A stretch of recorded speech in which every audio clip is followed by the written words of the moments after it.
మనం నిన్నటి రోజు హనుమంతుని బాల్య విశేషాలు చెప్పుకున్నాం. ఆయన బాలసూర్యుడిని చూసి ఎర్రని పండుగ భావించి దుమికి చేసినటువంటి దుడుకుతనం విశేషాలన్నీ నిన్న చెప్పుకున్నాం. కానీ అది ప్రకృతి నియమాలకి విరుద్ధమైనటువంటి చర్య.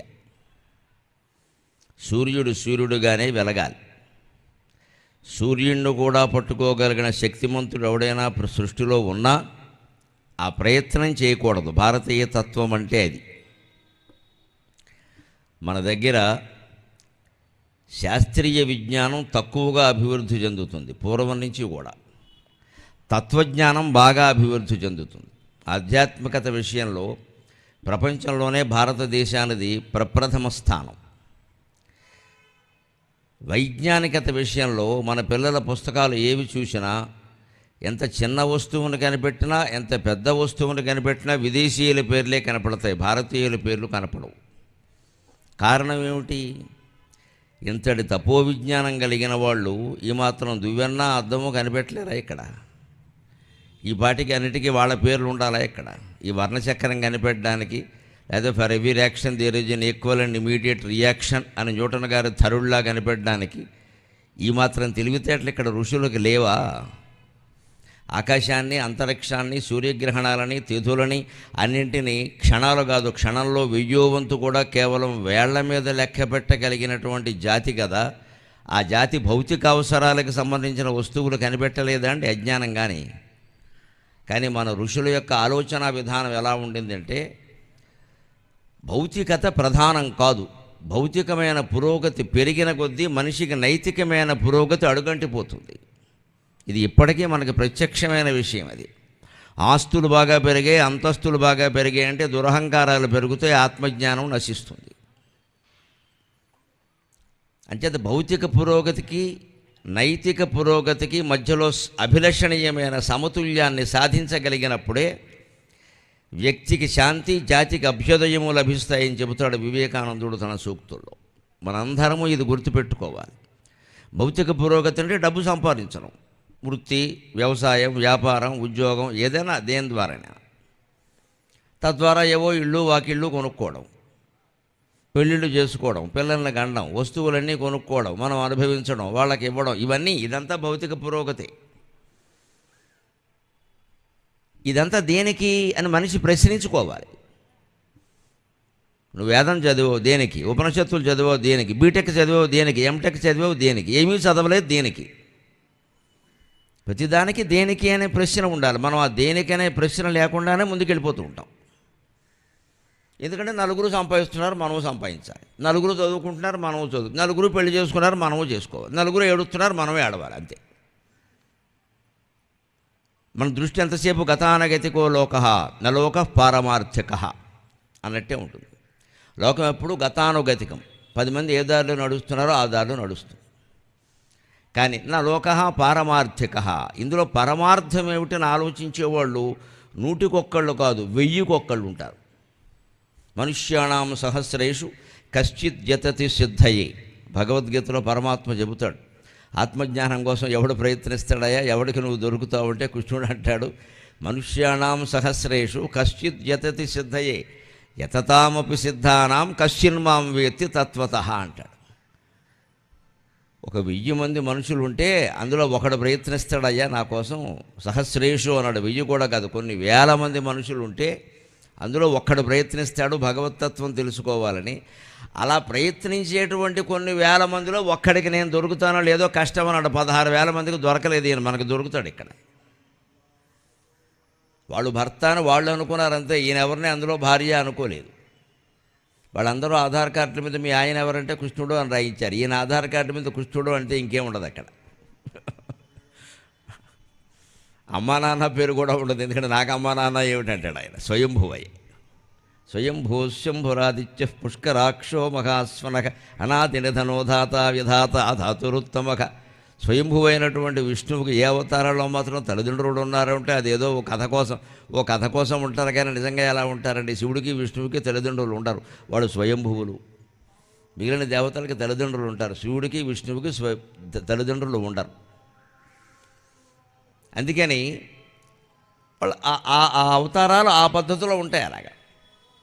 అందుకని ఇంతటి విజ్ఞానం కలిగిన వాళ్ళు, ఎందుకంటే భౌతిక పురోగతి పెరిగింది అంటే నైతిక పురోగతి ఆగిపోతుంది. అది ఋషులకు తెలుసు కాబట్టి వాళ్ళు సంసారాలు అరణ్యాల్లో పెట్టుకున్నారు, బళ్ళారి సెంటర్లో పెట్టలేదు. మంచి సైటు పెరిగింది, రేటు పెరిగింది అని. బళ్ళారి సెంటర్లో ఏదైనా జంక్షన్లో కూర్చొని మీరు జపం చేద్దామని చూడండి, ఏం చేస్తారు? లారీ సౌండు, బస్సు సౌండు, అన్ని సౌండ్లోనూ. అందుకని అరణ్యాల్లో పెట్టారు. అరణ్యాల్లో ఉన్న ఋషులు ఎవరు? బ్రహ్మచారులు కాదండి, సన్యాసులు కాదండి, సంసారులు. వశిష్ఠునికి సంసారం ఉంది, విశ్వామిత్రుడు ఉంది. కశ్యప, అత్రి, జమదగ్గిని, భరద్వాజ, గౌతమ, వశిష్ఠ, విశ్వామిత్రుడు, సప్తఋషులు అంటారు. 7 సంసారాలు ఉన్నాయి. పిల్లలు ఉన్నారు, మనవాళ్ళు ఉన్నారు. కానీ వాళ్ళ సంసారాలు ఎలా చేశారు అంటే మనం తాపత్రయపడినట్టు వాళ్ళు పళ్ళ. ఆ అడవిలో ఏం దొరికితే తిన్నారు. ఈ ఋషులు ఎవరింట్లోనూ గ్యాస్ పొయ్యి కాదు, కట్టెల పొయ్యి కూడా లేదు, వండడం అనే ప్రశ్న లేదు, దొరికింది తినడమే. శిష్యులకి వేదాలు శాస్త్రాలు చెప్పేవారు. వాళ్ళు అరణ్యాల లోతుల్లోకి వెళ్ళి రాలిన పళ్ళు పట్టుకొచ్చేవారు. పళ్ళు రాలకొడితే పళ్ళు రాలిపోతాయి, అనుమానం లేదు. ఆ రోజుల్లో అంతే, పళ్ళు రాలకొడితే పళ్ళు రాలిపోతాయి. రాలిన పళ్ళు తెచ్చుకోవాలి. రాలిన పళ్ళు దొరుకుతాయంటే దొరుకుతాయి. లోపలికి వెళ్ళు, అరణ్యానికి వెళ్ళు, లోపలికి వెళ్ళు. పాము గరుస్తుంది, కరవని ఉంటే ఉంటాం, పోతే పోతాం. అలాగే మధ్యాహ్నానికి ఏదో 10 పళ్ళు పట్టుకొచ్చేవారు. అవే గురువు, గురుపత్ని, శిష్యులు తినేవారు, అంతే లెక్క. అంతేగాని ఇంట్లో వంట పెట్టలా. వంట పెడితే చాలా వస్తాయి. ఉప్పు అంటాడు, కారం అంటాడు, చేదంటాడు, పులుపు అంటాడు, ఉగాది పచ్చడి అంటాడు, నానా గొడవ చేస్తాడు. ఇక్కడ ఈ వంటకే సరిపోతుంది జీవితం అంతా. మనకు తెలుసుగా, మొత్తం ఆడాళ్ళ జీవితంలో పొద్దున్న 3 గంటలు, రాత్రి 3 గంటలు వంటే. ఇదే పెద్ద పెంట. ఇక ఏది పుస్తకం తీయడానికి ఉండదు, స్తోత్రం చదవడానికి ఉండదు, ఏం మాట్లాడడానికి ఉండదు. అందుకే మన పురాణాల్లో కూడా చాలా తేలిగ్గా కొంతమంది చెప్పేస్తారు ఒక మాట, దయచేసి నమ్మకండి. నేను మహిళల కోసం చెబుతున్నా. మీరు ఇంట్లో ఉండి వంట చేస్తే చాలు, భర్తను చూసుకుంటే చాలు, మీకు మోక్షం కుదరదమ్మా. అటువంటి కన్సెషన్లు ఏం లేవు. నువ్వు పొందే జ్ఞానం నువ్వు పొందాల్సిందే. నువ్వు వంట చేస్తావో పెంట చేస్తావో మాకు అనవసరం. కేవలం కుటుంబాన్ని చూసుకున్నంత మాత్రాన కొందరికి మోక్షాలు ఉండవు. కుటుంబం అంటే ఏమిటో తెలుసుకోవడమే మోక్షం అన్నారు. నువ్వు చూసుకోవడం నీ పని ఏదో నువ్వు ఆ పని మగాడు కూడా చేయాలి, ఆడదొక్కతే కాదు. ఇక్కడ ఇవన్నీ ఎందుకోసం చెప్పేస్తారంటే మగాళ్ళకి సౌకర్యం కోసం. శుభ్రంగా వీళ్ళు ఇంట్లో పడి ఉంటారు, వాళ్ళు బయట రాజకీయాలు చేసుకోవచ్చు. అది కుదరదండి. ఆధ్యాత్మిక వ్యవస్థలో అటువంటి మినహాయింపులు ఆడ మగ సతంతు వేతంతు కూర్చుని చెల్తా అటువంటివి ఏమి ఉండవు అసలు. ఏ ఒక్క వ్యక్తి అయినా సరే పొందవలసిన జ్ఞానం పొందవలసిందే. నువ్వు గృహస్థాశ్రమంలో ఉండి కూడా పొందొచ్చు, సన్యాసం పుచ్చుకోవాల్సిన పనే లేదు. స్త్రీ అయి కూడా పొందొచ్చు, పురుషుడు అవ్వాల్సిన అవసరమే లేదు. సమాజంలో సహజంగానే కొన్ని అవకాశాలు స్త్రీల కంటే పురుషులకి, ఆ పురుషుల్లో కూడా కొన్ని వర్గాల వారికి ఉంటాయి. అది సమాజ పరిణామం. అది దానికి ఎవరేం చేస్తారు, కానీ ఎవరైనా పొందవచ్చు. అందుకే మన ఋషులు భౌతిక పురోగతికి ప్రాధాన్యం ఇవ్వలేదు. ఏదో తిండి, బట్ట, వసతి, రోటీ, కపడావరు, మొకాన్ అంతే. ఓ గుడిసి ఉంది, తినడానికి పళ్ళు ఉన్నాయి, కట్టుకుందుకు నారచీరలు ఉన్నాయి, బట్టలు, ఇంకేం కావాలి, సరిపెట్టేశారు. అందువల్ల వాళ్ళు అధ్యాత్మ జ్ఞానానికి ప్రాధాన్యం ఇచ్చారు, కానీ ఆధునికమైన భౌతిక విజ్ఞానానికి ప్రాధాన్యం ఇయ్యాల.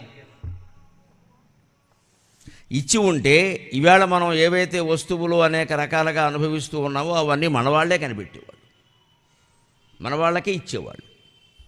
కానీ అప్పుడు ఏం జరిగేది? భారతదేశం వైజ్ఞానికంగా ముందుండేదేమో ఈవేళ అమెరికా లాగా, రష్యా లాగా, కానీ ఆధ్యాత్మికంగా మాత్రం పూర్తిగా వెనకబడి ఉండేది. ఈవేళ అమెరికా అన్ని దేశాల కంటే వైజ్ఞానికంగా ముందు ఉండొచ్చు, అగ్రరాజ్యం ఉండొచ్చు. కానీ జరుగుతున్న భాగవతం ఏమిటమ్మా?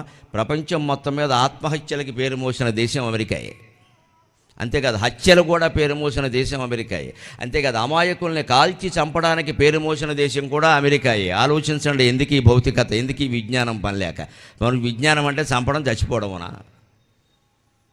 రోజుకొక భారతీయ విద్యార్థి చనిపోతున్నాడమ్మా అమెరికాలో. అందులో సగం మంది తెలుగు వాళ్ళే ఉన్నారు, గమనించండి.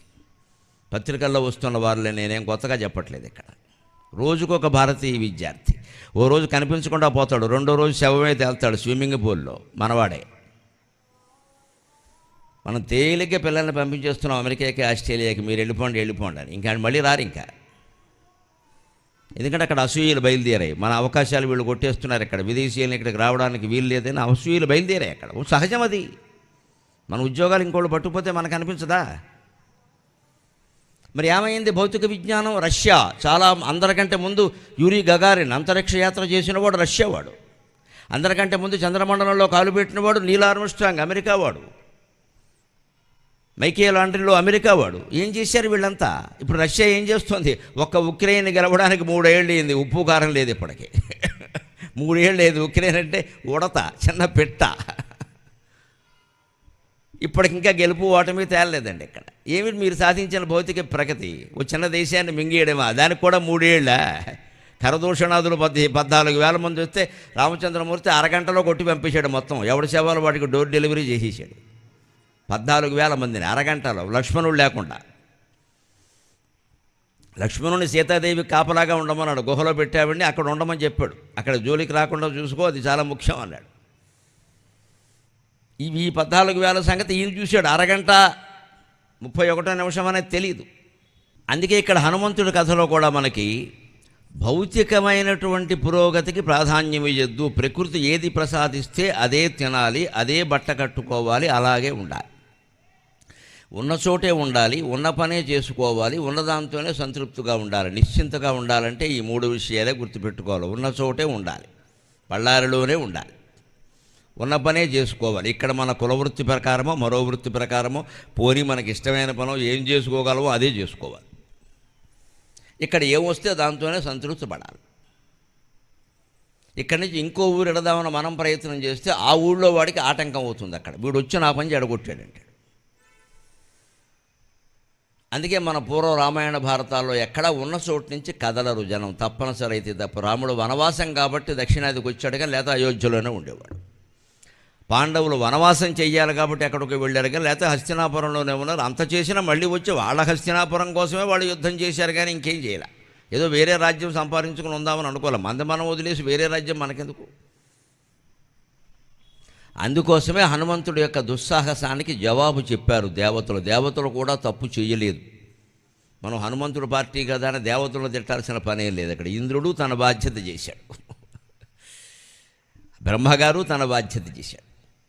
కాకపోతే వీళ్ళందరికంటే కాస్త తలకాయలు ఎక్కువ ఉన్నాయి కాబట్టి బ్రహ్మదేవుడు చతుర్ముఖుడు కదా, 4 తలకాయలు ఎక్కువ, అందుకని తెలివి కూడా ఎక్కువ. కాస్త సమస్యను సామరస్యంగా పరిష్కారం చేశాడు. వాయువు అంటే చాలా ముఖ్యమైనదయ్యా, అది లేకపోతే ప్రపంచంలో ఏదీ నడవదు. ఆయన కోపం వచ్చేలా ఎందుకు చేయడం? ఆయన ఏమడిగాడు ఇంతకీ? మీరు ఎప్పటికే వజ్రాయుధంతో కొట్టారు, కొట్టకముందే నా దగ్గరికి వస్తే నేను ఉపాయం చెప్పేవాడిని, మీరు కొట్టేశారు, అయిపోయింది. మరి ఆ దవడకు మళ్ళీ ప్లాస్టిక్ సర్జరీ ఏదో చేయాలి కదా, చేయకుండా ఎలాగా? అందుకని అదేదో చేస్తే ఆయన శాంతిస్తాడు. ఆ పైన 4 వరాలు ఇద్దాం, ఆ అబ్బాయిని ప్రపంచానికి ఉపయోగపడేలా చేద్దాం అన్నాడు. అంటే మనం కూడా గమనించాలండి, పిల్లల్లో చాలా దుందుడుకు పనులు చేసేవాళ్ళు ఉంటారు.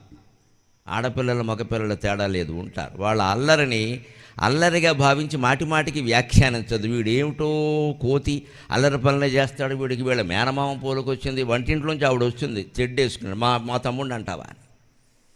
ఇదో మాట అలవాటు మనకి. అక్కడి నుంచి మీ తమ్ముడు ఏమైనా గొప్పవాడు అంటాడు. వాడు అల్లరాగా ముందు వీళ్ళిద్దరూ దెబ్బలాడుకుంటారు ఇక్కడ. ఇప్పుడు వాడు ఎవడి పూలకైతే మనకెందుకంటే వాడిని సరిచేయడం ముఖ్యం కదా. మన వ్యాఖ్యానాలు ఎలాగా ఉంటాయి, ఎవరిని మనం అనదలుచుకున్నామో వాడిని అనడానికి ఏ అవకాశం దొరుకుతుందా అని చూస్తూ ఉంటాం, ఆడాళ్ళం మొగాళ్ళం కూడా. ఆ సమయానికి తోచేస్తూ ఉంటాం.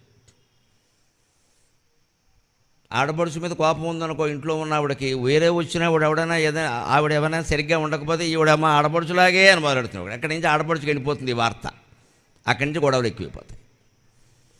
ఈవిడే అనొచ్చు కదా, ఆవిడతో పోలికెందుకు? మన మనస్సులో ఉన్నది దాచుకోలేకపోతున్నాం మనం, అనేస్తున్నాం బయటికి. ఈ వ్యాఖ్యానాలే కొంపలంటుకులైనా చేస్తాయి. అల్లరి చేసే పిల్లలు ఉన్నప్పుడు ఆ అల్లరిని సరైన విధానంగా మార్చాలి. రజోగుణాన్ని ఎప్పుడూ సంస్కరించాలి, రద్దు చేయకూడదు. తమో గుణాన్ని తగ్గించేయాలి బాగా, రజోగుణాన్ని సంస్కరించాలి, తమో గుణాన్ని సంహరించాలి, రజోగుణాన్ని సంస్కరించాలి, సత్వగుణాన్ని స్వీకరించాలి.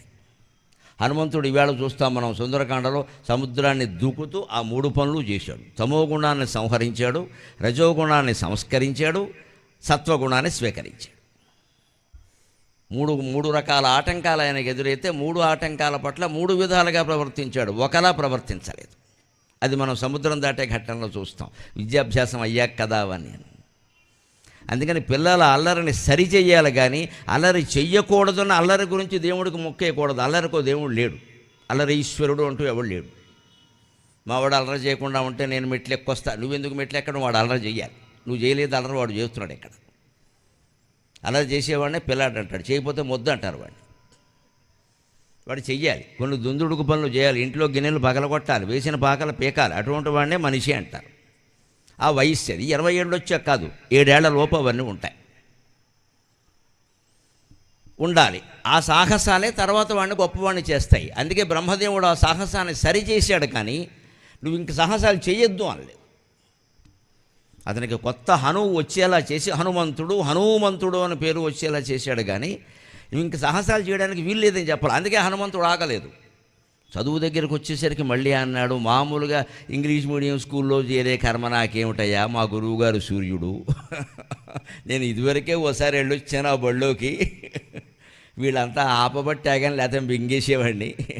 ఆయన ఉన్నాడు కదా, ఆయన నాకు నేర్పుతాడు. సూర్యనారాయణమూర్తి శ్రీ సూర్యనారాయణ వేద పారాయణ లోక రక్షామణి దైవ చూడామణి అని అటువంటి గురువు ప్రత్యక్ష నారాయణమూర్తి నాకుండగా వీళ్ళేమిటయ్యా నాకు చదువులు నేర్పేది అని అంజనాదేవి కేసరి అబ్బాయి చదువుకోవాలి కదరా, తెలుగు మీడియమా ఇంగ్లీష్ మీడియమా కన్నడం మీడియమా ఏ మీడియంలో ఏమిటంటే సన్ మీడియం అని ఒకటి ఉంది, అక్కడ వారేయండి అని చెప్పాడు ఆయన.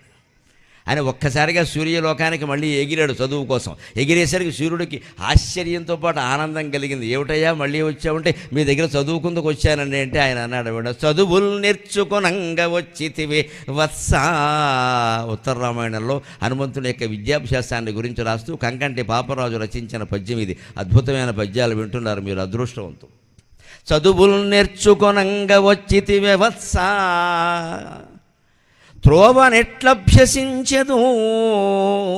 చదువులు నేర్చుకొనంగ వచ్చితివే వత్స త్రోవనెట్లభ్యసించెదు. నా ముందట నిల్వకూడదు గదా, నా ముందట నిల్వకూడదు గదా, శీఘ్రంబునన్ పోయినన్ శీఘ్రంబునన్ పోయినన్ మదినేకాగ్రత నిల్చునే. శీఘ్రంబునన్ పోయినన్ మదినేకాగ్రత నిల్చునే. నుడువుమన్నన్ నవ్వి అవ్వీరుడు అయ్యుదయాస్తాద్రులయందు నిల్పే. అయ్యుదయాస్తాద్రుడ నిల్పే పాదయుగళంబు ఉచ్ఛేద దేహోగ్రుడై. మనోజవం మారుతతుల్య వేగం జితేంద్రియం బుద్ధిమతం వరిష్టం వాతాత్మజం వానరయూధ ముఖ్యం శ్రీరామదూతం శిరసా నమామి. శ్రీరామదూతం శిరసా నమామి.